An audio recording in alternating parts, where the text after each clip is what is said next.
Byron Hale uncapped the pen his assistant held out to him, scanned the VIP badge manifest until he found his wife's name printed in clean block letters, Imogen Hale, guest, and drew a single line through it. No pause, no backward glance, just the line, flat and final, the way a man marks something off a list he's already decided to stop thinking about. She won't be attending, Byron said. He set the pen down and straightened his jacket. Pull the badge. Give the seat to Courtney. 22 years of marriage, gone from a manifest in 4 seconds. What Byron Hale did not know, could not know, because he had never once thought to ask, was that 3 of the 4 senior partners arriving at the Cornerstone Capital Forum that evening knew his wife. Not as Mrs. Hale, not as his quiet, gracious +1. They knew her as the founder of Halcyon Group, and they had been waiting 14 months for a chance to speak with her in person. Drop your city in the comments right now, and if you've ever spent years being the most capable person in a room that no one thought to question, this story is yours. Don't you dare leave before it ends? Welcome to Crimson Secrets.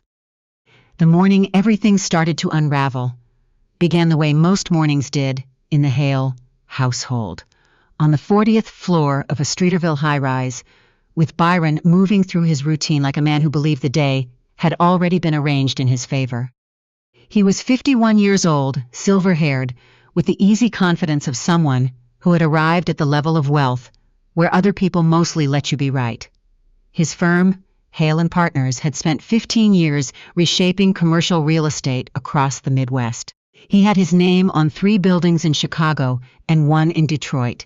He had a corner table at the kind of restaurants where reservations weren't available to the public.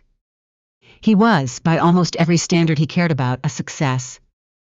The Cornerstone Forum was the crown of his year, a closed-door, invitation-only gathering of the country's most significant institutional investors, held annually at the Whitfield Grand in Chicago.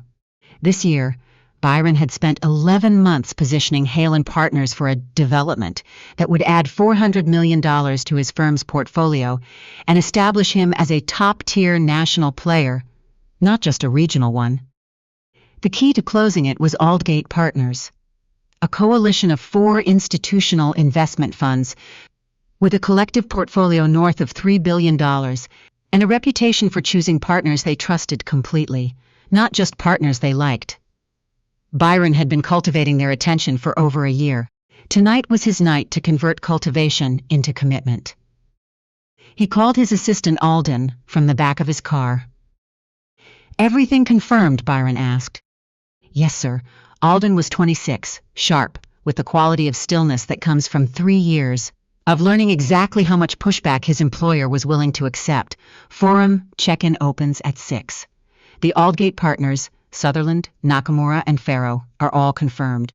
Your table is positioned near the reception bar, which gives you visibility to all 3 entry points. Good. Byron watched the lakefront pass outside the window. And Imogen? She hasn't called the office? No, sir. Good, he said again. He slid the phone into his pocket and looked back at the water. He had told their mutual friends that Imogen preferred quiet evenings at home, that the world of high-stakes investment wasn't really her scene, that she was a homebody, brilliant in her own way, of course, but more comfortable with her garden and her books than with black-tie networking events. People always nodded, people always accepted. Nobody ever sat down with the woman who smiled graciously at those events and said, "Tell me who you actually are when he's not in the room." Because Imogen Hale had spent 22 years becoming very good at not being seen, and she had done it deliberately, carefully, the way you hold something precious in a closed hand, not to hide it forever, but to protect it until the moment it actually mattered. That moment was approximately 9 hours away. Imogen Bryce had grown up in Lansing, Michigan, in a 2-bedroom house where the bookshelves were always full and the heating sometimes wasn't. Her father repaired small engines. Her mother cleaned offices 3 mornings a week and spent every other waking hour studying for a real estate license she eventually earned and never fully used. What Imogen remembered most clearly about her childhood was her grandmother's kitchen table. Grand Louise, was a compact, fierce-eyed woman who had survived 2 husbands, a bankruptcy, and 30 years of being underestimated by people who should have known better. She was the first person to teach Imogen that silence was not the same as absence. "Quiet water cuts the deepest canyon, baby," Gran had told her. Once, when Imogen was 11 years old and furious about being talked over in a class debate by a boy who said less than half of what she'd said twice as loudly, "Let them think the river's dry. The canyon still gets cut." Imogen hadn't fully understood it then. By the time she was 30, she had built her entire professional philosophy around it. She earned a master's in finance from Northwestern. She spent 5 years at a boutique investment firm, learning every corner of the market that most analysts found too slow, too obscure, or too complicated to bother with. And then at 31, she had quietly incorporated Halcyon Group. No press release, no announcement dinner. She filed the paperwork, structured the entity through a layered holding arrangement that kept her name one step removed from the public record, and began the patient, disciplined work of building something real. Halcyon Group found value where other firms didn't look, underperforming commercial properties in secondary markets, overlooked mid-sized industrial logistics companies, ahead of a supply chain restructuring cycle that Imogen had identified 3 years before the rest of the industry caught up. Distressed debt positions in sectors that everyone had written off too early. In 8 years, the firm's assets under management crossed $1 billion. In 12, it crossed 1.8.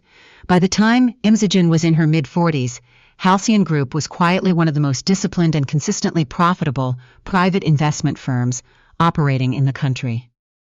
Almost no one outside of a small, deeply loyal circle knew that Imogen Hale was behind it. She preferred it that way. She had met Byron at a charity fundraiser for the Chicago Architecture Foundation, 7 years after founding Halcyon.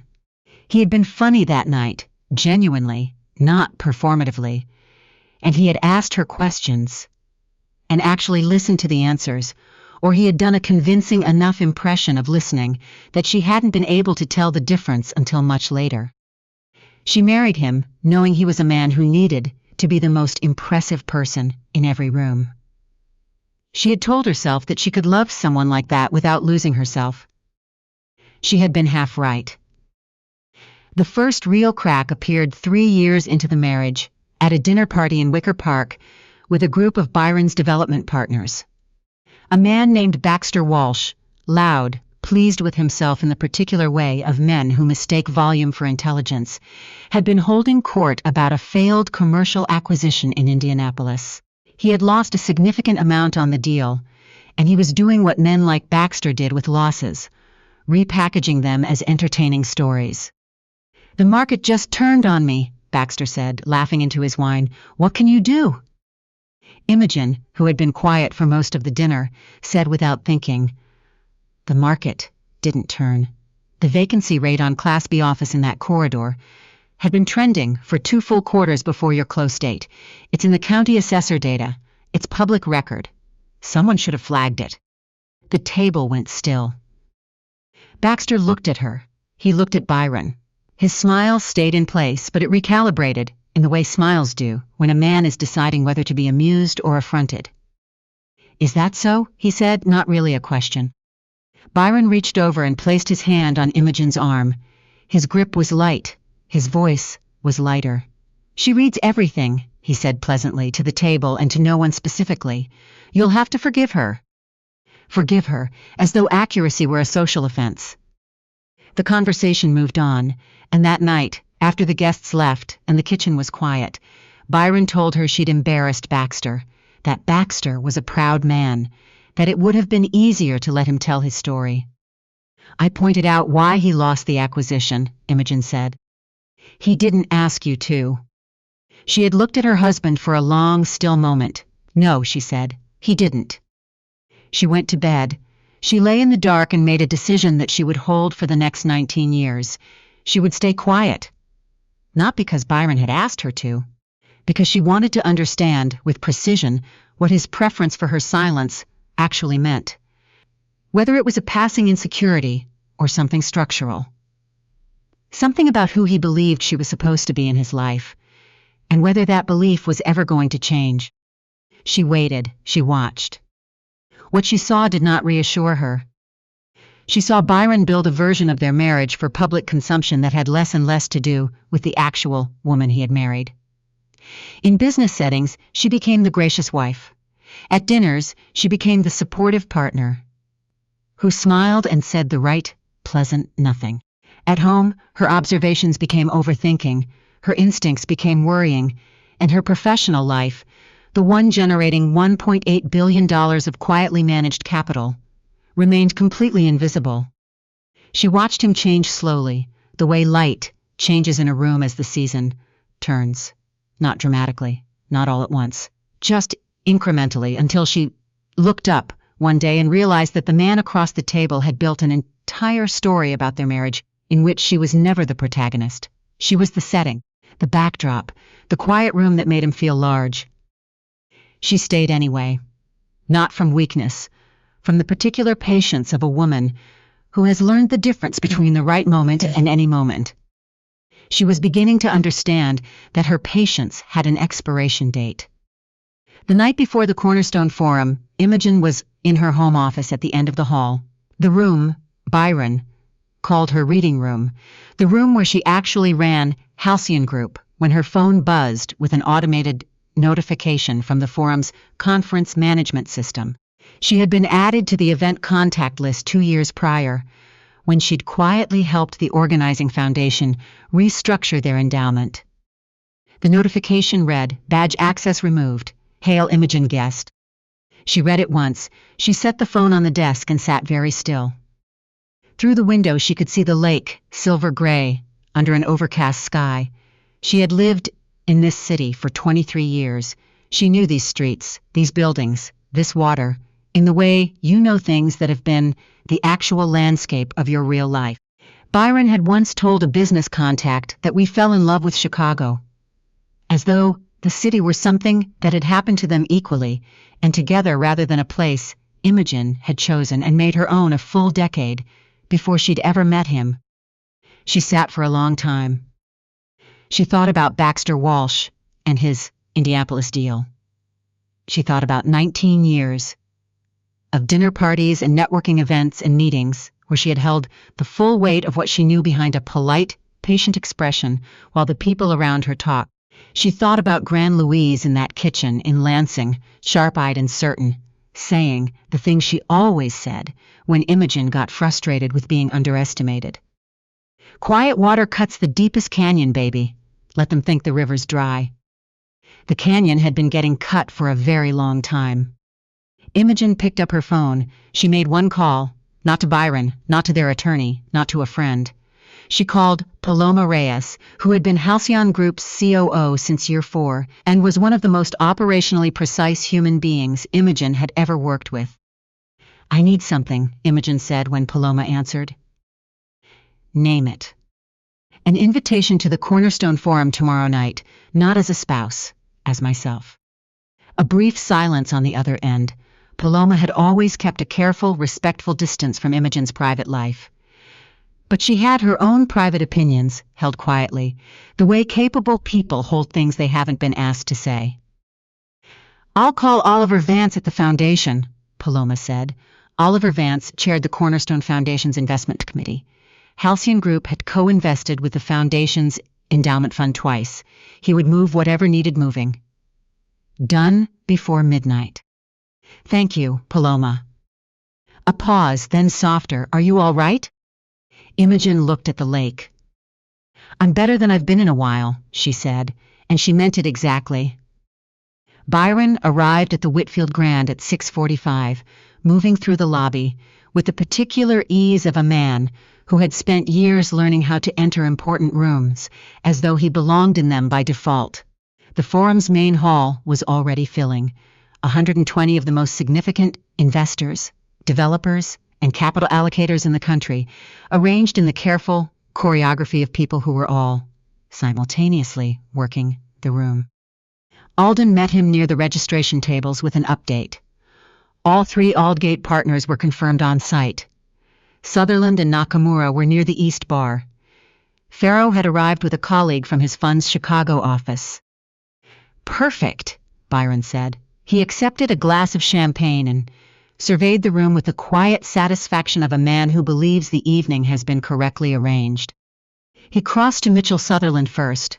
Sutherland was Aldgate's managing director, silver-haired and measured, with the kind of stillness that belongs to people who have stopped needing to prove anything to anyone. He shook Byron's hand warmly enough. "Looking forward to the conversation tonight," Byron said. "I think once you see the full picture of the Riverton Square project, the timeline concerns will." "Of course," Sutherland said pleasantly. His eyes, Byron noticed without quite registering what he was noticing, kept drifting briefly toward the entrance. "We'll find time." He excused himself after 2 minutes. Byron found Janet Nakamura next, equally warm, equally brief. There was something in the room's energy off-axis, a current of anticipation. Pointing somewhere Byron couldn't locate, but he told himself it was the normal friction of early event social positioning and moved to find Robert Farrow. Farrow was talking with a colleague when Byron approached. The conversation paused. They were cordial, attentive in the way of professionals, who have agreed to be present without committing to anything yet. But even as Farrow answered Byron's questions about the Riverton Square timeline, his attention kept returning, almost involuntarily, toward the entrance to the hall. All three of them were waiting for something. Byron didn't know what. At 8:52, the Foundation's director stepped to the small podium near the entrance and said, "Ladies and gentlemen, we're very pleased to welcome a distinguished addition to this evening's gathering. Please welcome the founder and managing chairman of Halcyon Group, Imogen Bryce." The applause that followed was not the polite, performative kind.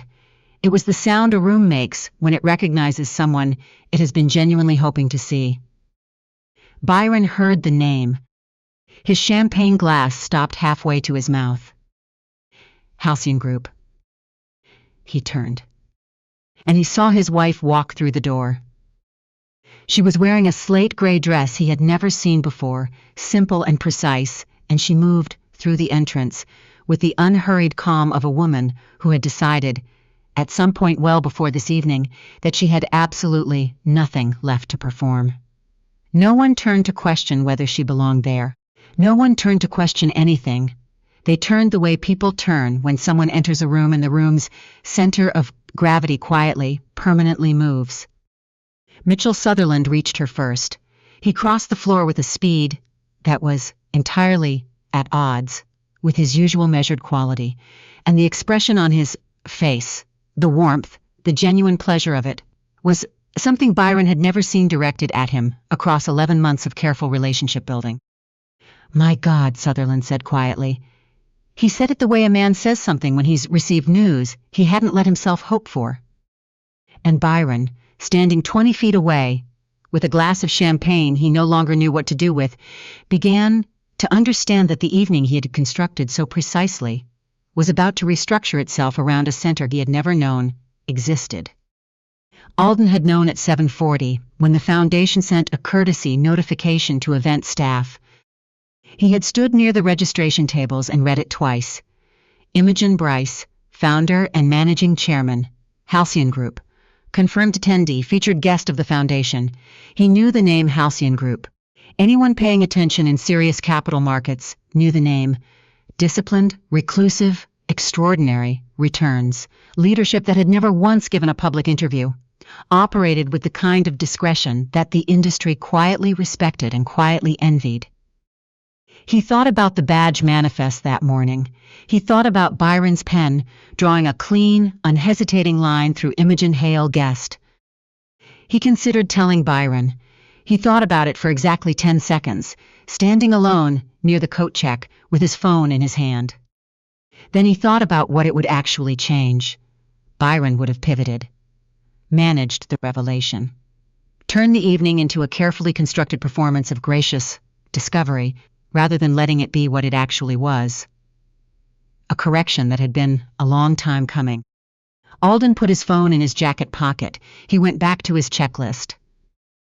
And when Imogen walked through those doors, and the room responded the way it responded, he felt something unexpected settle in his chest. Relief, the specific quiet relief of watching something finally put itself right. The next 40 minutes were the longest of Byron Hale's professional life.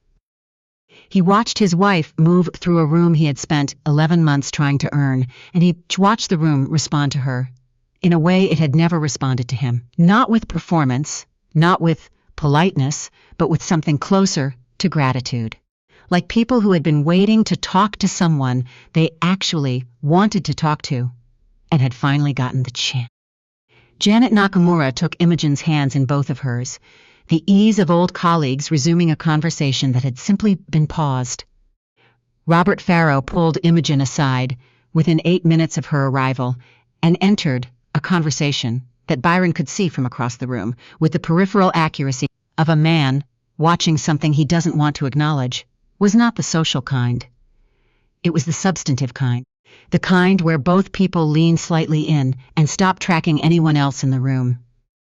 He tried to continue his own conversations. He tried to locate the version of himself that had walked into this room 2 hours ago, prepared, confident, certain that the evening was his. But something fundamental had shifted in the room's invisible architecture. The social weight of the space had reorganized itself around a different center, and Byron could feel it. The way you feel a change in air pressure before the sky shows any clouds. Courtney, his colleague for the evening, leaned close and said very quietly, "Byron, is that your wife?" "Yes," he said. "She's the founder of Halcyon Group." He didn't answer. She was quiet for a moment.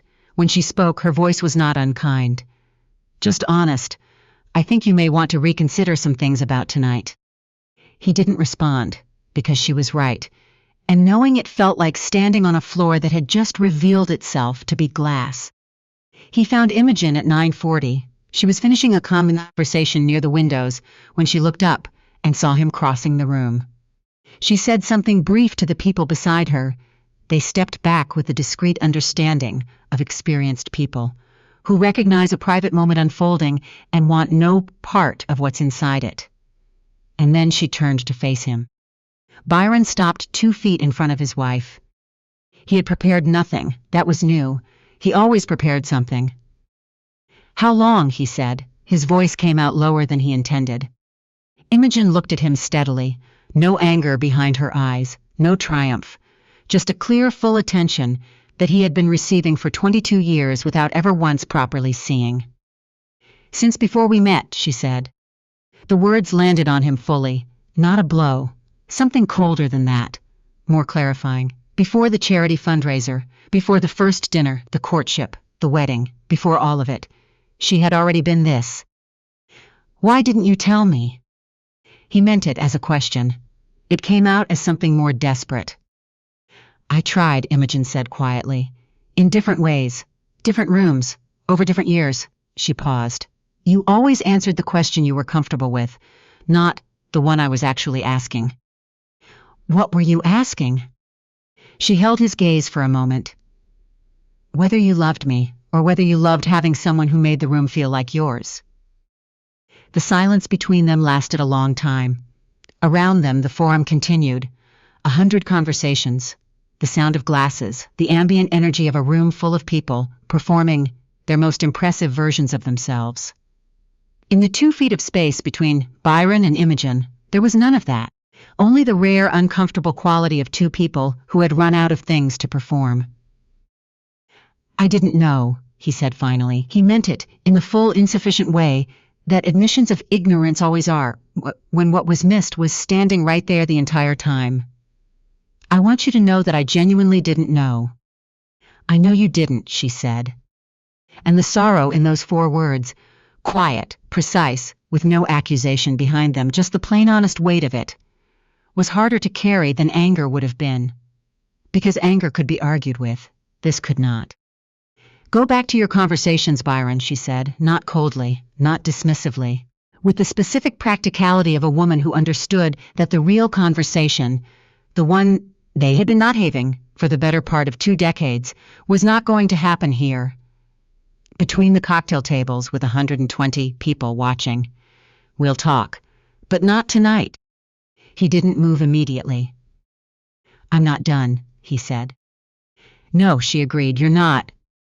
She walked back toward Sutherland and Nakamura, who were waiting with the patient ease of people who had been hoping for exactly this conversation for a very long time.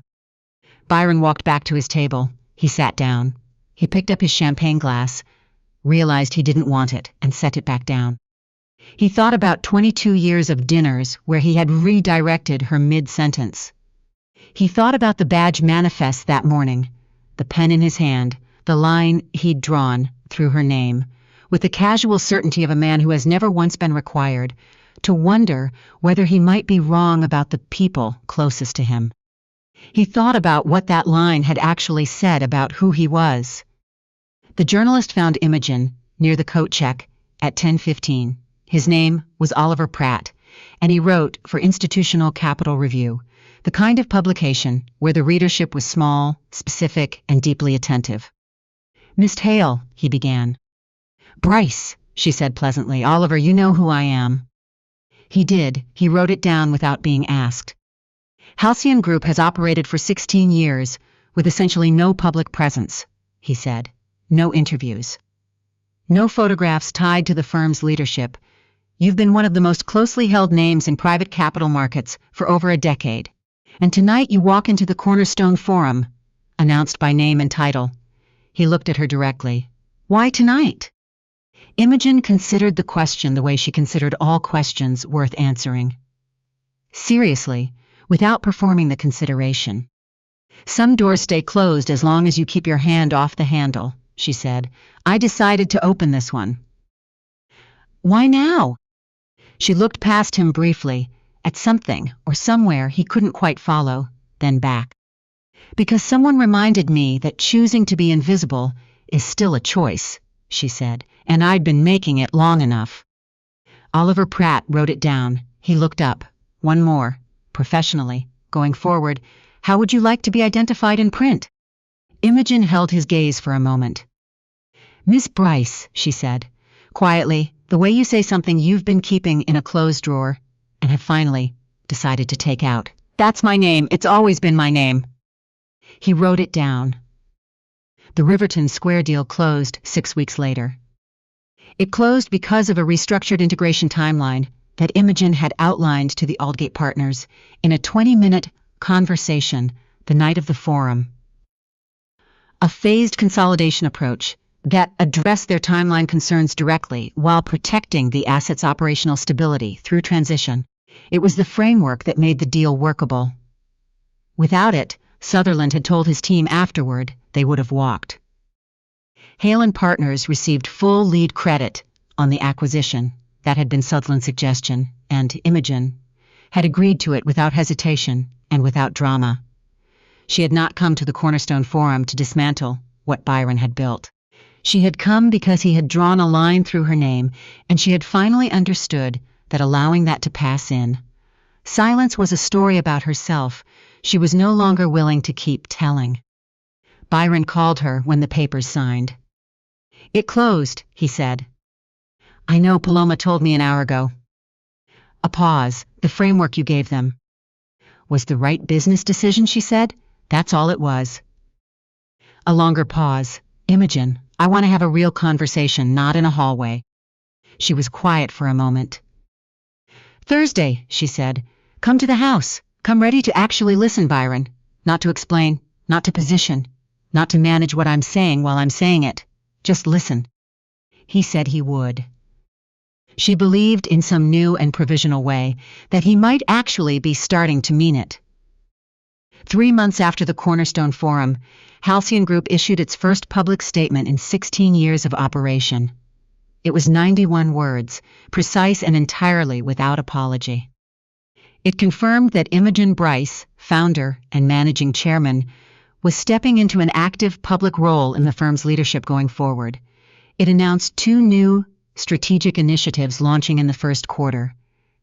It noted that Halcyon Group was finalizing a co-investment structure related to Riverton Square, and it confirmed a formal partnership with a Houston-based firm called Meridian Collective, founded and led by a woman named Greta O.C., whose letter to Imogen, written the week after the forum and containing the line, "I've been watching your work from a distance for 4 years, and I think we'd be extraordinary together," had been the most honest piece of professional correspondence Imogen had received in a decade. The statement did not mention Byron Hale. It did not mention Hale and Partners. It was from its first word to its last entirely about Imogen. She read it once at her desk before it went out. Then she looked out the window at the city, her city, the one she had chosen and built an entire life inside before anyone else arrived to describe it as theirs. She thought about Gran Luisa's kitchen in Lansing, the smell of coffee and cast iron. The way her grandmother had said important things like they were obvious, like the world was simply too slow and too loud to notice them on its own. Quiet water cuts the deepest canyon, baby. Let them think the river's dry. The river had never been dry. It had been cutting for 16 years, patient and steady and entirely unseen, carving something, wide and deep and permanent through terrain that other people had looked at and decided wasn't worth examining.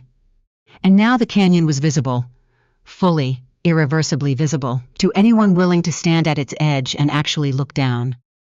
Imogen Bryce had not walked into that room to be witnessed. She had walked in because she was finally done choosing invisibility, done holding herself at one careful step to the side while the world arranged itself around a version of her that wasn't true. Done waiting for the man who slept in the same bed to wonder, just once, with genuine curiosity, who the woman beside him actually was when no one else was watching. She had been the quiet water all along. And the canyon she had cut, without noise, without announcement, without a single moment of asking anyone's permission, that was hers. It always had been.